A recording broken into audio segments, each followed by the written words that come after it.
SM Store, amanah dalam muamalah. Bismillahirrahmanirrahim. Assalamualaikum warahmatullahi wabarakatuh. Alhamdulillah, nahmaduhu wa nasta'inuhu wa nastaghfiruh wa na'udzu billahi min shururi anfusina wa sayyiati a'malina. من يهده الله فلا مضل له ومن يضلل فلا هادي له. أشهد أن لا إله إلا الله وحده لا شريك له وأشهد أن محمدا عبده ورسوله لا نبي بعده. يا أيها الذين آمنوا اتقوا الله حق تقاته ولا تموتن إلا وأنتم مسلمون.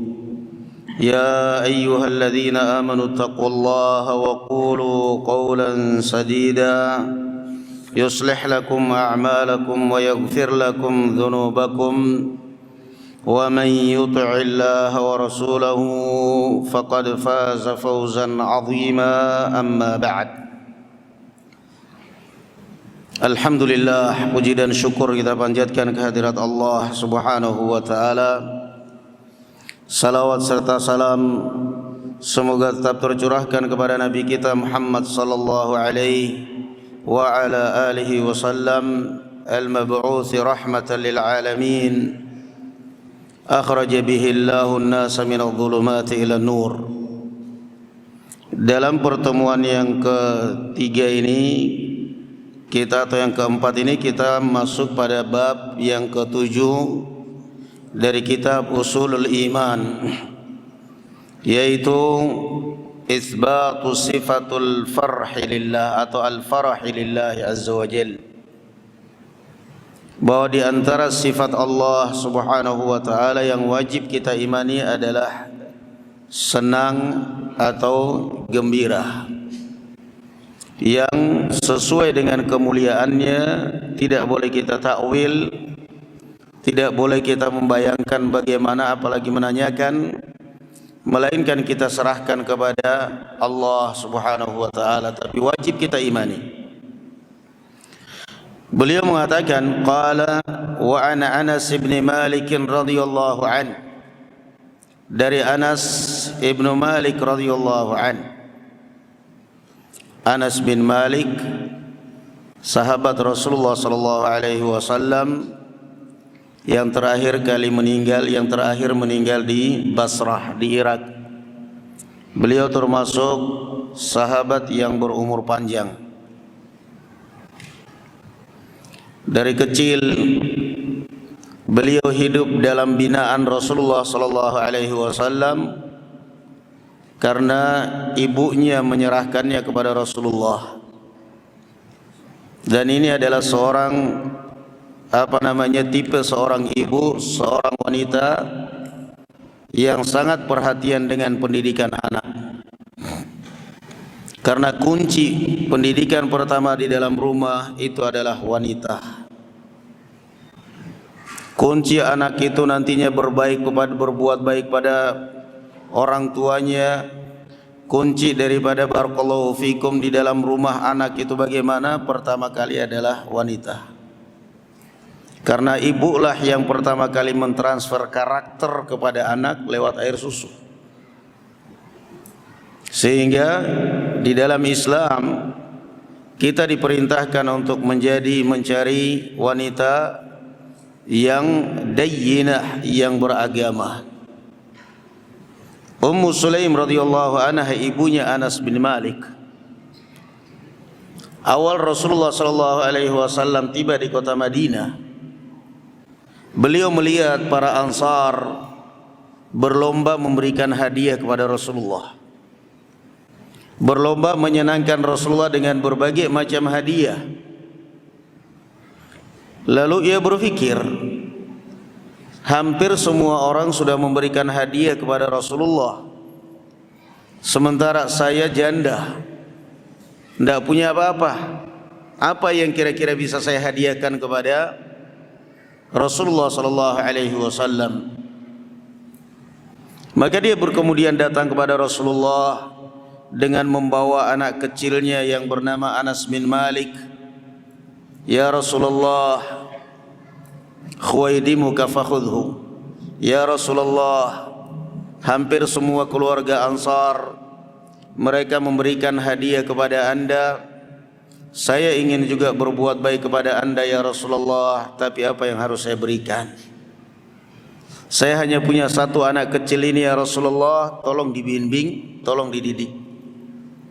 Maka Rasulullah sallallahu alaihi wasallam mengambilnya sehingga hiduplah dia di bawah bimbingan Rasulullah, di bawah tarbiyah Rasulullah sallallahu alaihi wasallam. Di antara doa Rasulullah untuk Anas bin Malik, Allahumma aktsir malahu wa waladahu. Ya Allah, perbanyak hartanya dan perbanyak anaknya. Doanya dua, Allahumma aktsir malahu wa waladahu. Karena kalau banyak harta enggak punya anak, yang senang siapa? Yang senang orang lain. Banyak harta, banyak anak enggak punya harta, ya kasihan. Maka Rasulullah mendoakan, Allahumma aktsir malahu wa waladah. Ya Allah, perbanyak anaknya dan perbanyak hartanya. Allah Subhanahu wa taala mengabulkan doa Rasul sallallahu alaihi wasallam. Anas bin Malik meriwayatkan kepada kita hadis ini.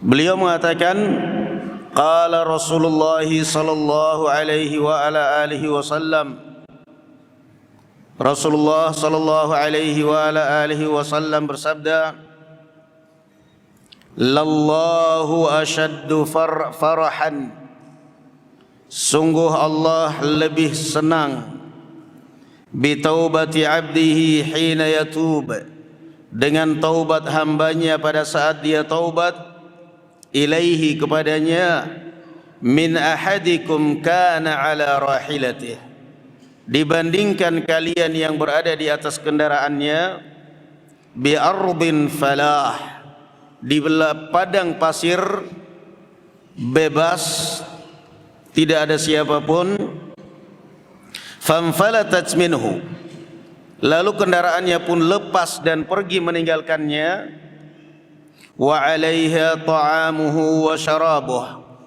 dan di atas kendaraannya ada makanannya, ada minumannya, fa aisa minha, lalu ia pun putus asa setelah mencarinya, fa ata syajaratan, dia pun mendatangi sebuah pohon, fattaja'a fi dhilliha, dia berbaring di bawah naungannya, wa qad aisa min rahilatihi, dan dia putus asa dari mengharapkan kepulangan kendaraannya. Fa bainama huwa kadzalik idh huwa biha qa'imatan indah, dalam keadaan dia menunggu maut, tiba-tiba bangun kaget kendaraannya sudah kembali berdiri di sampingnya. Fa akhadha bi khitamiha, lalu ia memegang ke tali kendaraannya.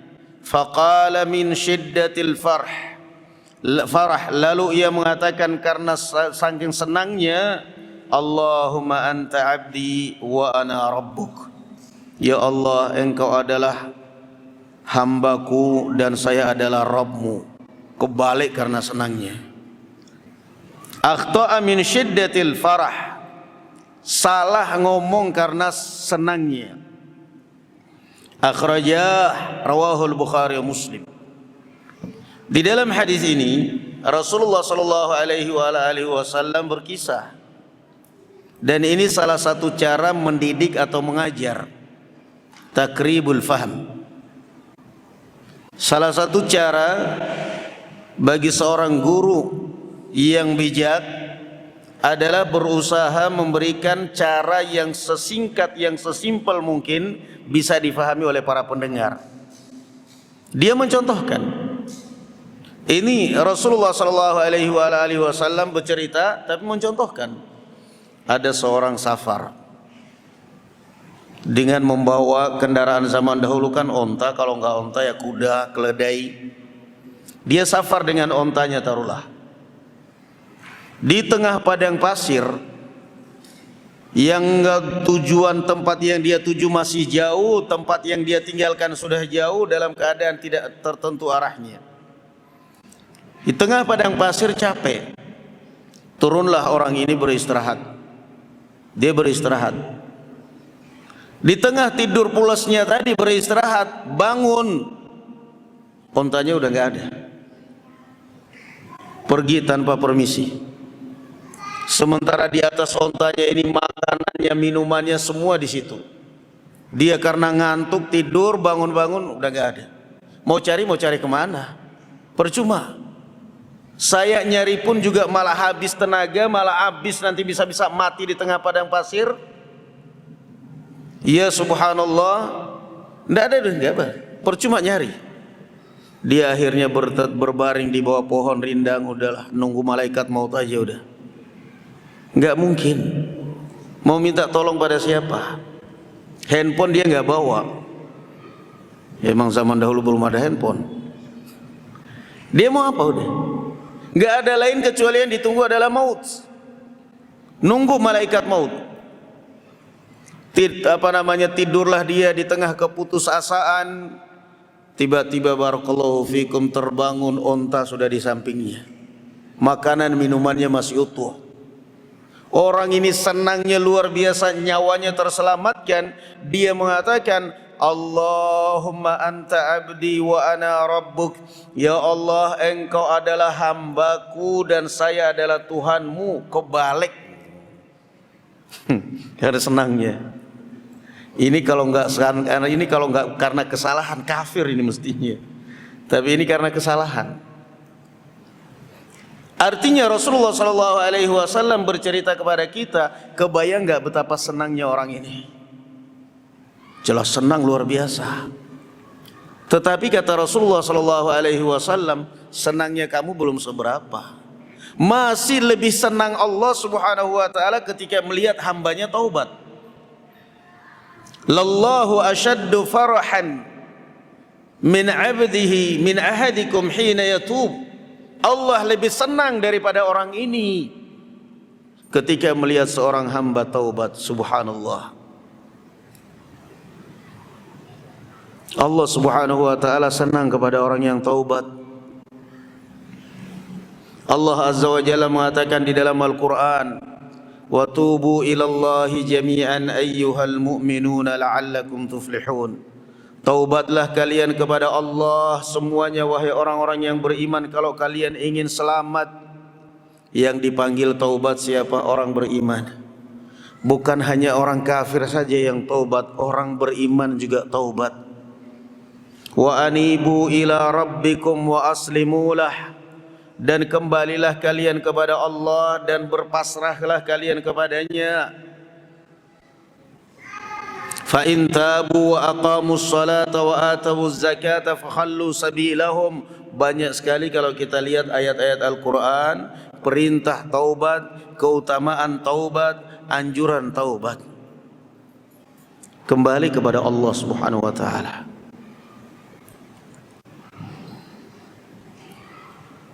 Allah Subhanahu wa Ta'ala senang menerima. Taubat itu kapan? Jangan nunggu berdosa baru taubat. Kadang-kadang suami istri ribut. Kamu taubat kepada Allah. Kata suaminya, kata istrinya, enak aja saya suruh taubat. Memang dosa saya apa? Dosa kamu itulah dosa kamu. Tidak merasa berdosa itu dosa. Kamu itu yang tobat, kamu yang banyak dosanya. Kamu yang tobat, kamu yang berdosa. Loh, kok aneh kamu yang berbuat kok malah saya yang disuruh tobat? Kamu banyak tobat, saya tobat tiap hari setiap selesai sholat. Astaghfirullahaladzim, astaghfirullahaladzim, astaghfirullahaladzim. Itu kan tobat. Emang tobat itu gimana konsepnya?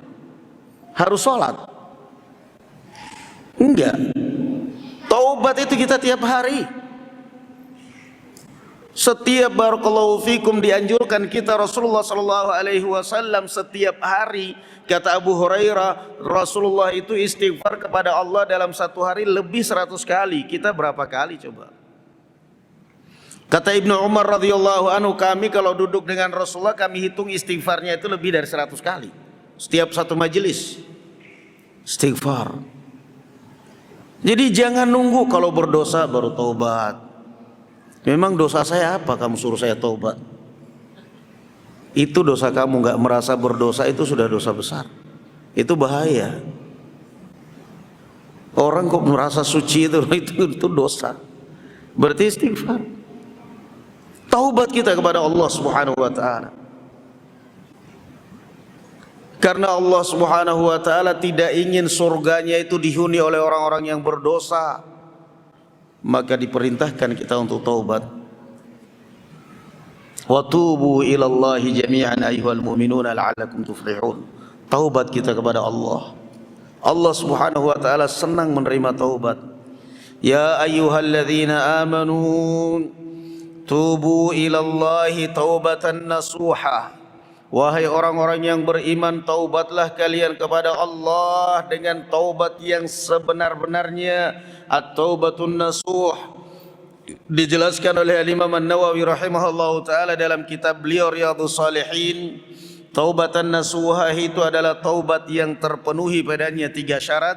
Yang pertama al-iqla'u 'anil dzamb, berhenti dari perbuatan dosa. Berhenti Anda.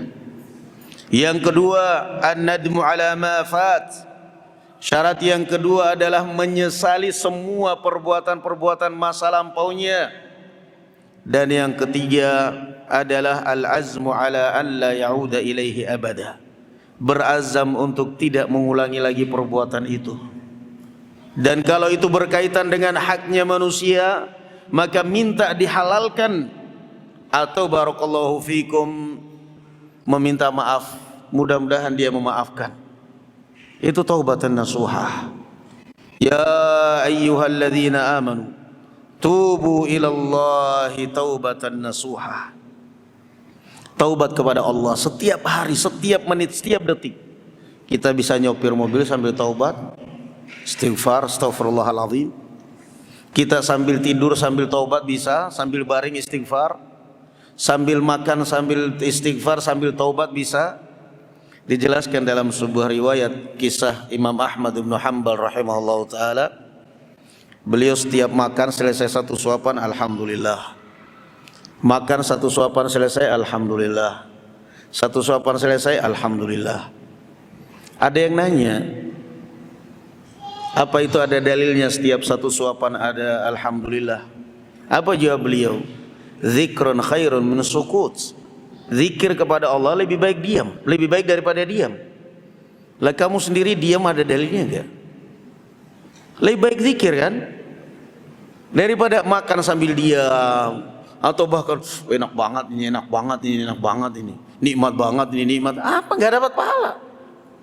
Maka Imam Ahmad makan satu suapan alhamdulillah, alhamdulillah, alhamdulillah. Lah alhamdulillah itu zikir. Alhamdulillah itu zikir. Lisan kita barakallahu fikum. Bahkan Rasulullah sallallahu alaihi wasallam mengajarkan kepada kita di dalam doa ul istiftah untuk kita selalu taubat kepada Allah. Allahumma ba'id baini wa baina khataayai kama ba'adta bainal masyriq wal maghrib. Allahumma nakkini min khataayaya kama yunaqqa ath-thawbul abyadu minad danas. Allahumma ighsilni min khataayaya bil ma'i wath thalji wal barad. Subhanallah. Ini doa ringkas tapi kalau kita fahami nangis kita sebenarnya. Allahumma ba'id baini wa baina khataayaya. Ya Allah, aku telah banyak berbuat dosa umur saya ini, ya Allah, telah banyak berlumur dosa, tapi saya tidak akan pernah putus asa, ya Allah, jauhkanlah saya dari dosa-dosa saya sebagaimana jauhnya timur dan barat. Ba'id baini wa baina khataayaya kama ba'adta bainal masyriq wal maghrib. Allahumma nakkini min khataayaya kama yunaqqa ath-thawbul abyadu minad danas. Ya Allah, sucikanlah aku dari segala dosa-dosaku sebagaimana sucinya kain putih dari noda. Allahumma ghsilni min khataayaya bil ma'i wath thalji wal barad. Ya Allah, mandikanlah aku, bersihkanlah aku dari dosa-dosaku dengan air es dan air salju dan air barat, air dingin. Kenapa kata Imam Ibnul Qayyim kok Rasulullah meminta kepada Allah seperti itu? Minta dimandikan dari dosa-dosanya dengan air es, air salju, air barat. Semuanya itu dingin. Kenapa? Kata Imam Ibnul Qayyim, karena dosa itu akan terasa panas di dalam hatimu. Bahkan kadang-kadang karena imbas daripada panasnya dosa, mukanya juga ikut panas. Coba kalau orang marah, kalau dia putih kelihatan mukanya merah, kalau dia hitam tambah lebam. Kalau kulitnya dasarnya hitam tambah lebam. Kenapa? Dosa itu seperti itu, mewariskan rasa panas di dalam hati. Bahkan kadang-kadang orang mengatakan ini orang mendidih darah saya ngelihat orang ini, karena memang panas. Maka setiap hari biar adem, biar tenang, Allahumma ghsilni min khataayaya bil ma'i wath thalji wal barad. Taubat kepada Allah Subhanahu wa taala.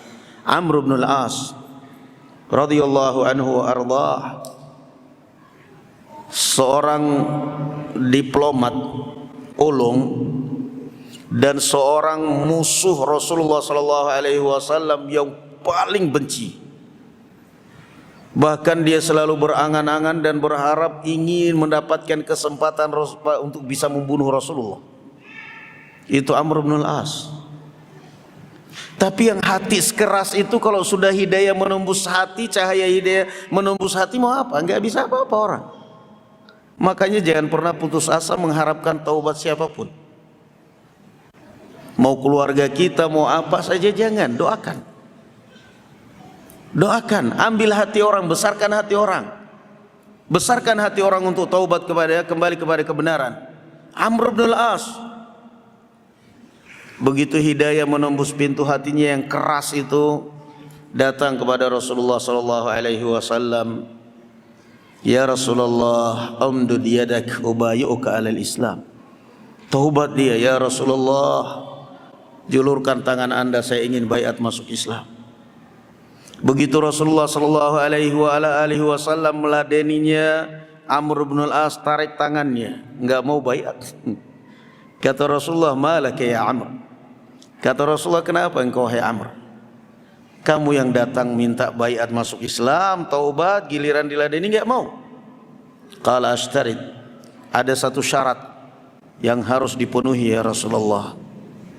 Qala tashtaritu madza? Kata Rasulullah sallallahu alaihi wasallam, apa syaratmu kira-kira kalau mau taubat? Satu syarat ya Rasulullah. Apa syaratnya? Ashtaritu an yughfara li dhunubi. Syarat saya ya Rasulullah, kalau saya sudah taubat, semua dosa-dosa saya selama ini termasuk dosa kebencian saya kepada Anda, Allah ampuni. Kalau syarat saya dipenuhi, saya taubat. Subhanallah. Apa kata Rasulullah sallallahu alaihi wasallam? Ya Amr, ama alimta anna at-taubata tajubbu ma kana qablaha? Wahai Amr, apa Anda belum tahu bahwa yang namanya taubat itu menggugurkan semua dosa-dosa? Subhanallah. Menggugurkan semua dosa-dosa. Jangan pernah putus asa. Selama matahari belum terbit dari tempat tenggelamnya, selama nyawa belum di kerongkongan, peluang kita ini untuk taubat dan selalu kembali ke jalan Allah Subhanahu wa taala terbuka. Jangan pernah takut kalau saya taubat mau makan apa. Kalau saya taubat mau kembali ke jalan yang benar, saya mau hidup dari mana? Baca itu dalam kitab Tuhfatul Maudud. Al-Imam Ibnul Qayyim Al-Jauziyah rahimahullahu taala, beliau mengatakan bahwa tidak akan pernah Allah menutup satu pintu rezeki dari hambanya kecuali Allah akan membukakan pintu rezeki yang lain. Enggak usah takut, saya mau makan apa, saya mau hidup dari mana, enggak usah. Allah tidak akan pernah menutup satu pintu rezeki dari hambanya kecuali Allah akan membukakan pintu rezeki yang lain. Beliau Al-Imam Ibnul Qayyim mencontohkan siapa? Bayi. Bayi itu dalam kandungan mulutnya nggak berfungsi. Kebayang nggak kalau dalam kandungan bayi tiba-tiba nangis? Diaminnya gimana coba? Nggak berfungsi mulutnya.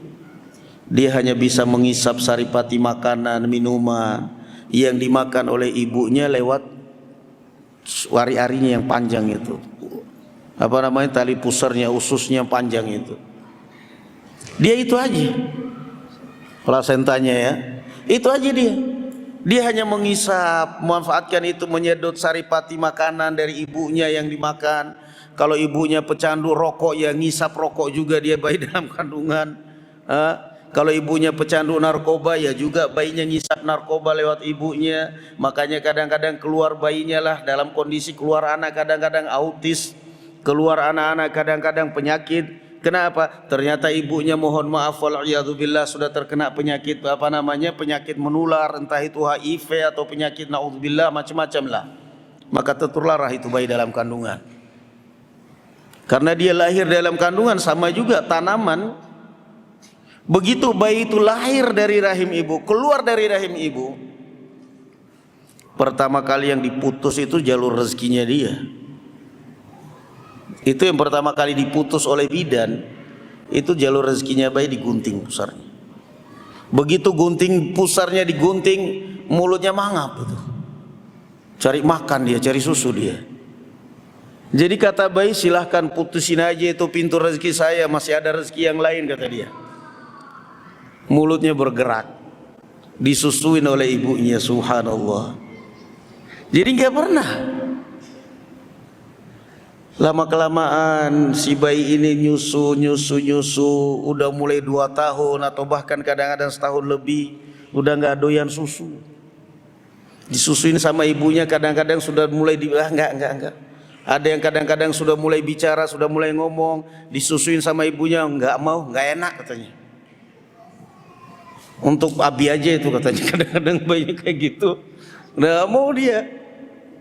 Udah nggak mau dia. Ini udah putus rezekinya dari susu ibunya, dari ASI udah putus. Tapi apa? Kata Imam Ibnul Qayyim, begitu bayi ini putus dari susu ibunya, sudah nggak doyan dengan susu ibunya, dengan ASI, Allah Subhanahu wa taala sudah membukakan di dalam perutnya pencernaan yang lebih besar, yang bisa memakan makanan-makanan ringan, yang mulai dari buburnya lah, itunya macam-macamnya lah. Subhanallah, bahkan kadang-kadang udah bisa makan es krim. Subhanallah. Wala yadhlimu rabbuka ahada. Allah tidak pernah menzalimi siapapun. Tidak akan pernah Allah menutup satu pintu rezeki kecuali Allah akan membukakan pintu rezeki yang lain. Maka di antara dosa yang paling dibenci oleh Allah Subhanahu wa taala adalah pesimis dari rahmat Allah Subhanahu wa taala. Kayaknya saya enggak bisa.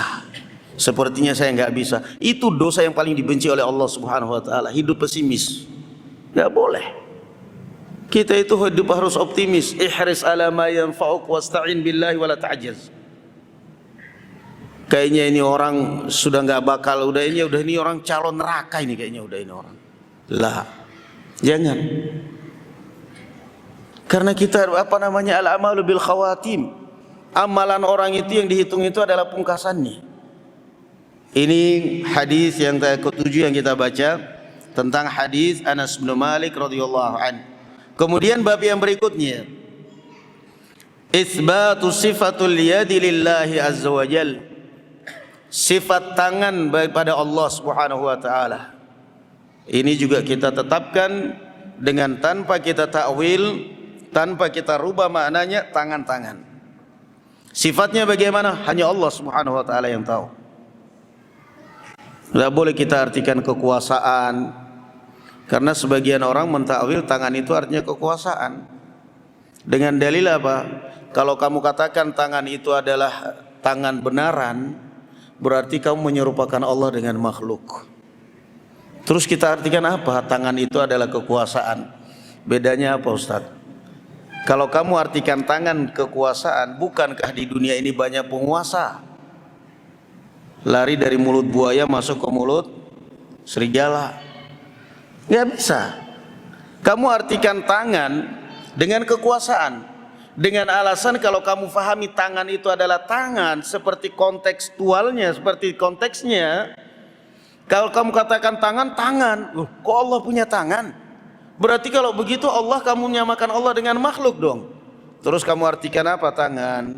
Ya kita harus artikan kekuasaan. Lah bukankah Indonesia ini di bawah kekuasaan pemerintah? Kalau begitu kamu juga menyerupakan Allah dengan makhluk. Makanya ujung-ujungnya pada akhirnya nantinya berarti Anda itu satu kesimpulan, Allah Subhanahu wa taala tidak ada sifatnya. Dan kalau Allah tidak ada sifatnya, berarti tidak ada wujudnya. Karena segala sesuatu mesti ada sifatnya. Batu ada sifatnya, air ada sifatnya, api ada panasnya, pada sifatnya panas. Kalau kamu katakan Allah semuanya serba kamu takwil sifatnya, enggak bakal. Naam, wa yabqa wajhu rabbika dzul jalali wal ikram. Maka niscaya akan semuanya hancur, yang tersisa adalah wajah Allah. Maksudnya yang tersisa wajah Allah itu adalah kekuasaan Allah. Kalau yang tersisa kekuasaan Allah, lalu yang hancur apa kalau begitu? Bukankah alam semesta ini kekuasaan Allah? Allah katakan kullu man 'alaiha fan, semuanya akan binasa kecuali yang terkekal adalah wajah Allah. Maksudnya wajah di sini adalah kekuasaan. Lah kalau yang tersisa kekuasaan Allah, terus yang binasa apa? Yang enggak ada yang binasa akhirnya. Masa mengatakan Allah kok ada wajahnya, terus beratnya apa? Jelas-jelas itu wajah kok. Jelas beratnya apa? Loh kalau kita katakan Allah ada wajah berarti ada itunya, ada. Stop, itu namanya syaitan. Berarti kamu telah menyamakan Allah dengan makhluk, karena makhluk juga punya wajah. Maaf, nama sama tapi bentuk tidak sama. Sapi punya wajah, manusia punya wajah, tapi apa mau manusia dibilang sama wajahnya dengan sapi? Kan enggak. Punya hakikat sendiri-sendiri. Nama sama. Nama sama, sapi punya kulit, manusia punya kulit. Tapi apa sama kulit manusia dengan kulit sapi? Enggak bisa. Kulit sapi bisa jadi kerupuk rambak, kulit manusia enggak bisa. Jadi kadang-kadang orang enggak mikir mau jalan dari mana, enggak ada. Tidak ada lain kecuali satu yang namanya memahami sifat Allah Subhanahu wa taala adalah tetapkan wa jami'u ayati sifati umirruha haqqan kama naqalat tirazul awwalu. Itu kata Syekhul Islam Ibnu Taimiyah rahimahullah dalam kitab Lamiyah beliau. Wa jami'u ayati sifati umirruha haqqan kama naqalat tirazul awwalu. Semua sifat-sifat Allah itu fahami seperti yang difahami oleh para generasi terdahulu. Enggak perlu ditakwil. Kata beliau, qala wa ana Abi Musa al-Asy'ari radhiyallahu anhu. Abu Musa al-Asy'ari radhiyallahu anhu Abdullah bin Qais. Beliau berasal dari negeri Asy'ariyah, negeri Asy'ari yaitu di Yaman. Di Yaman, dari negeri Yaman. Abdullah bin Qais. Mereka ini terkenal di zaman Rasulullah dengan dua akhlak, dengan dua sifat. Yaitu terkenal indahnya bacaan suara mereka kalau baca Al-Quran. Sampai-sampai Rasulullah suatu malam jalan gitu, malam-malam lewat depan rumah Abu Musa al-Asy'ari, lagi dengar suaranya beliau sholat malam. Akhirnya Rasulullah berhenti di depan rumah dengarin bacaannya, subhanallah. Khidmat khusyuk, dengarin bacaan Abu Musa. Jadi itu menunjukkan bahwa mereka kalau sholat malam itu suaranya banter bacaannya. Gak apa-apa kalau sholat malam suaranya keras bacaannya. Walaupun suratnya itu aja. Lagi-lagi suratnya Inna anzalnahu fi lailatul qadr alhaqumut takatsur. Banter suaranya, tapi kok gak pernah baca surat panjang. Mending daripada gak sholat. Mau diketawain istrimu, diketawain anakmu, Pak, kok suaranya tiap malam sholat malam banter tapi itu aja suratnya. Mending daripada kamu ngorok melulu. Keras suaranya, ya apa-apa. Mereka ini contohnya Abu Musa al-Asy'ari, kedengaran di luar, baca lagi sholat malam sampai Rasulullah terdengar. Itulah keadaan mereka para salaf. Nah, jangan teriak bola keras suaranya, sholat malamnya lirih. Sholat malam keras, karena itu juga termasuk syiar. Abu Musa al-Asy'ari sholat malam. Esok hari Rasulullah beritahu, kamu gak tahu kalau semalam saya duduk depan rumahmu, saya dengarin bacaan kamu sholat malam. Subhanallah. Apa kata Abu Musa? Lau alimtu annaka tastami'u ilaiha ya Rasulullah la khabbartuhu laka takhbiran. Kalau seandainya saya tahu ya Rasulullah bahwa engkau semalam mendengarkan bacaan saya akan perindah lebih dari itu. Bukan riya tapi menyenangkan Rasulullah. Ibadah. Indah suara mereka kalau baca. Bahkan khas di kalangan kaum muslimin zaman dahulu itu, kalau sudah ada sahabat yang indah bacaannya, mereka hampir masa ini dari Yaman. Dari Yaman. Itu udah ma'ruf itu mereka itu. Yang kedua, akhlak terpuji mereka adalah solidaritas yang kuat, yang luar biasa di antara sesama mereka. Kata Rasulullah sallallahu alaihi wasallam, "Innal asy'ariyyin idza armalu fil ghazwi aw fil ghazwi aw qalla zaduhum jama'u ma indahum faktasamuhu fima bainahum fahum minni wa ana minhum." Kata Rasulullah sallallahu alaihi wasallam, Asy'ariyun, mereka ini biasanya kalau lagi pergi perang atau berada di negeri mereka, ketika perbekalan mereka sudah menipis, itu mereka kumpulkan sisa-sisa perbekalannya, dikumpulkan semuanya, setelah itu dibagi rata. Bagi rata. Supaya tidak ada yang kenyang sendiri, dibagi rata. Solidaritas yang kuat. Fahum minni wa ana minhum. Kata Rasulullah sallallahu alaihi wasallam, maka saya dari mereka dan mereka dari saya. Saya senang dengan mereka. Saya ingin dianggap oleh mereka. Rasulullah menggabungkan diri kepada mereka. Ini diantara akhlak yang mulia yang dimiliki oleh kabilah Asy'ariyah di Yaman, dan paling terkenalnya adalah beliau ini, Abu Musa al-Asy'ari, Abdullah ibnu Qais radhiyallahu anhu ardhah. Beliau meriwayatkan kepada kita, anna Rasulullah sallallahu alaihi wasallam qala, bahwasanya Rasulullah sallallahu alaihi wa ala alihi wasallam mengatakan, innallaha yabsutu yadahu bil-laili liyatuba musii'un nahar. Sesungguhnya Allah Subhanahu wa taala membentangkan tangannya di malam hari untuk menerima taubatnya orang-orang yang berbuat dosa di malam hari. Ya Allah. Wa yabsutu yadahu bin-nahari liyatuba musii'ul lail, dan membentangkan tangannya di siang hari untuk memberi kesempatan taubat kepada orang-orang yang berbuat dosa di malam hari, hatta tatlu'asy syamsu min maghribiha, sampai terbit matahari dari tempat tenggelamnya. Setiap hari seperti itu. Anda berbuat dosa di malam hari, jangan nunggu pagi baru taubat. Taubat saat itu juga. Anda berbuat dosa di siang hari, jangan nunggu sore hari baru taubat. Taubat pada saat itu juga. Karena kalau kita lihat sudah masuk isya ya, berarti ini juga harus azan. Azan dulu aja, barakallahu fikum, baru kita lanjutkan dikit. Sabar.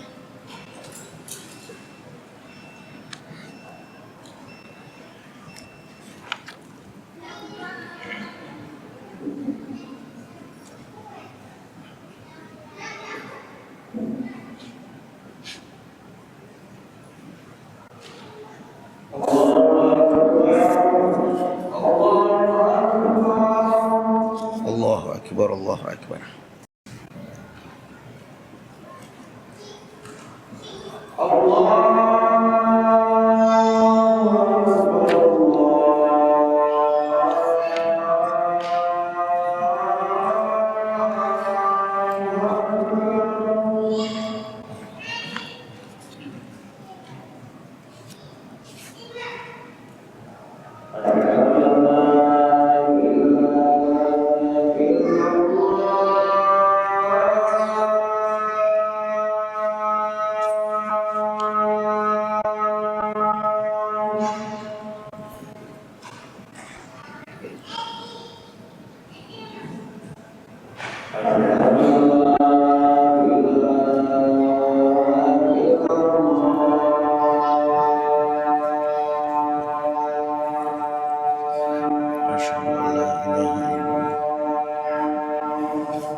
Baik, kita lanjutkan barakallahu fikum.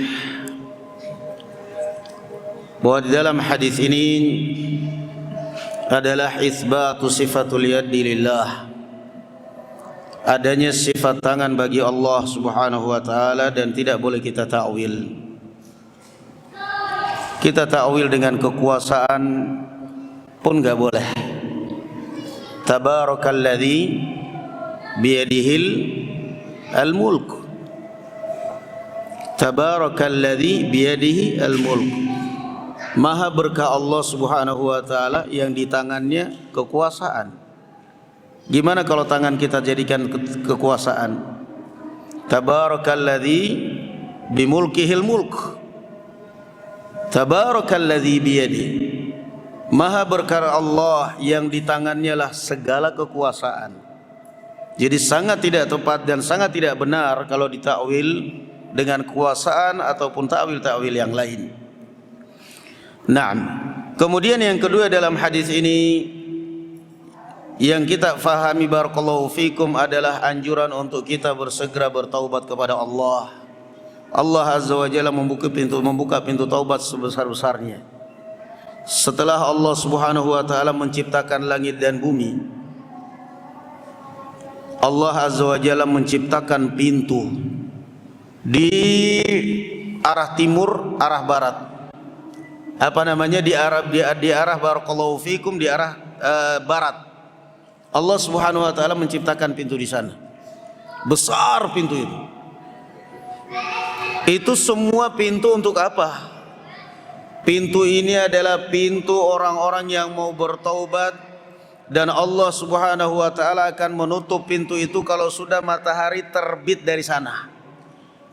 Kalau matahari sudah terbit dari tempat, dari pintu itu, maka tertutuplah pintu taubat. Selama matahari belum terbit dari pintu sana, maka pintu taubat masih terbuka. Seberapapun dosamu, masih lebih besar ampunan Allah. Mau banyak apapun dosa kamu, masih lebih banyak pengampunan Allah. Mau seluas apapun dosamu, masih lebih luas rahmatnya Allah Subhanahu wa taala. Maka jangan pernah putus asa dari taubat. Jangan pernah putus asa untuk taubat kepada Allah.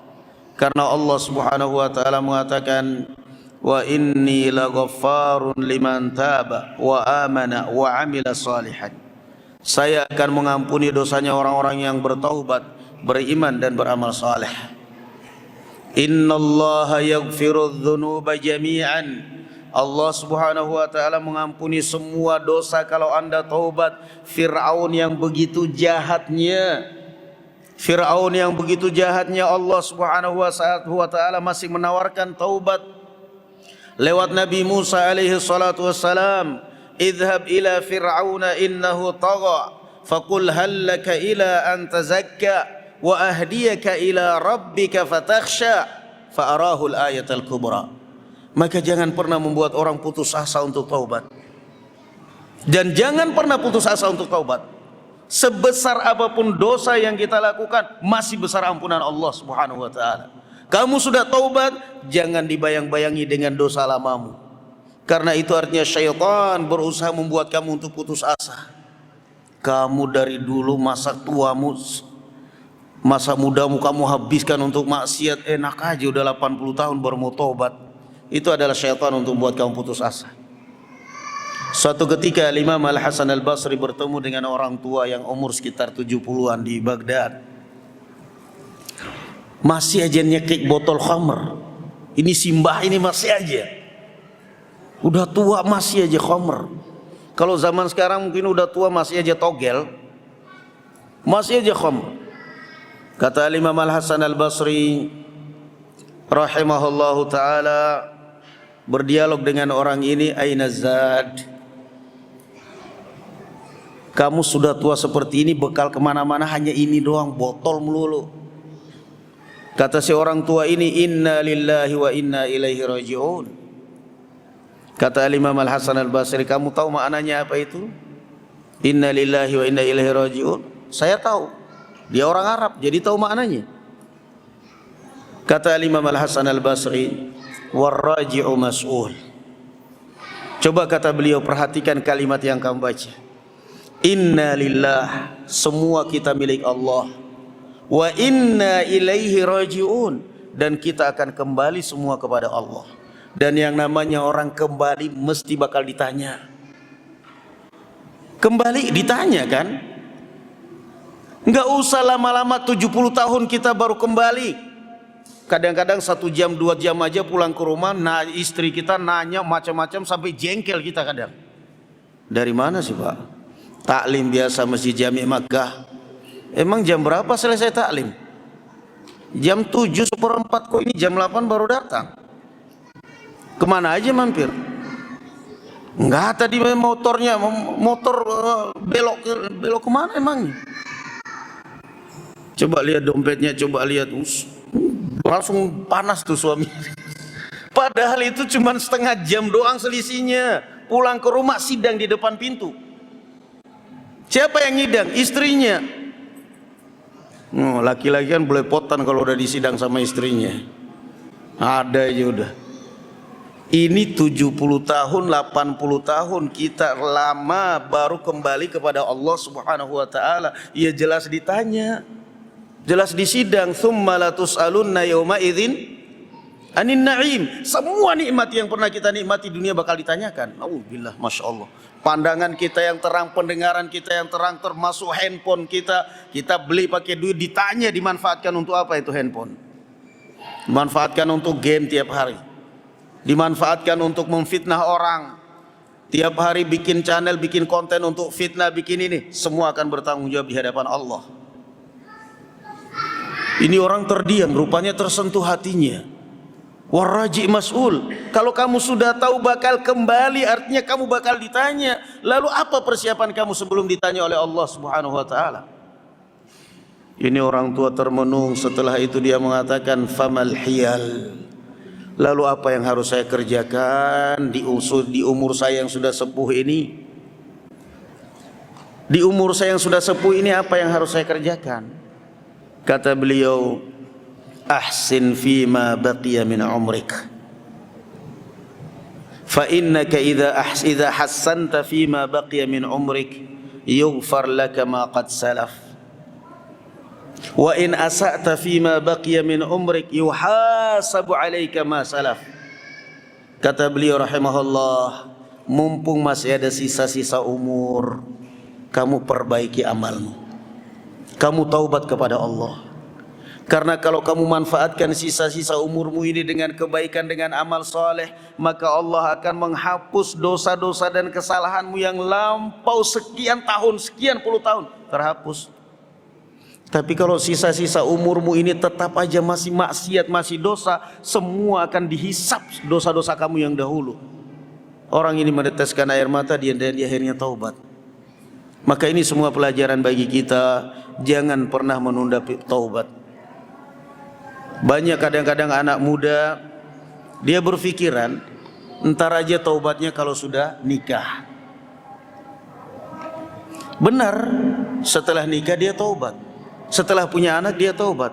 Tetapi apa? Taubat dalam kondisi darahnya sudah terkontaminasi dengan narkoba lah, heroin lah, sabu-sabu lah, miras lah, macam-macam lah. Taubatmu diterima oleh Allah Subhanahu wa taala. Tetapi ada jaminan Allah Subhanahu wa taala akan mengembalikan kesehatanmu, kebugaranmu? Tidak. Taubat dari zina, Allah menerima taubat siapapun. Tetapi kalau anda sudah terkena penyakit, wal'iyadzubillah, apakah ada jaminan bahwa kalau anda taubat Allah menerima taubat anda Allah akan mengembalikan kesehatan anda? Tidak. Banyak orang yang seperti itu, merantau ke luar negeri, di sana semuanya serba bebas, narkobanya bebas, free seksnya semuanya pokoknya bebas. Karena dia merantaunya ke luar negerinya, ke negara barat, negara kufar. Begitu pulang ke Indonesia taubat, sadar, masuk masjid, ngaji, bahkan rajin sholat, rajin ibadah, tapi ininya sudah error.